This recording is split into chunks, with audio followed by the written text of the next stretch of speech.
అమ్మవారు మన స్వామివారిని వివాహం చేసుకోవడానికి నాకు సమ్మతమే అని తెలియజేయడం జరిగింది.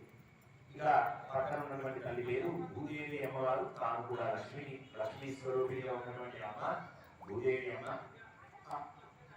భూదేవి అమ్మవారి యొక్క గోత్రం లావణ్య గోత్రంలో ఉద్భవించింది.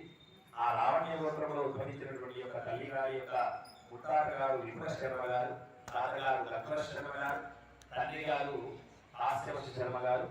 ఆ కాశ్యపశ శర్మ గారి యొక్క సంకల్పముతో భక్త రక్షణార్థమై దేవులందరికీ కూడా ఆధారభూతురాలై భూమి దేవిగా ప్రకృతి అంశగా తన యొక్క అవతారాన్ని ఎత్తి ఉద్భవించి దేవులందరికీ కూడా ఆవాసమై ఉన్నటువంటి ఆ తల్లి ధనధాన్య ప్రదాయిని అయి భక్తులందరినీ దేవులందరినీ కూడా రక్షిస్తూ ఈ లోకంలో ఉన్నటువంటి వారందరినీ కూడా రక్షిస్తూ లోకనాయికగా ఉన్నటువంటి ఆ తల్లి భూదేవి అమ్మవారు.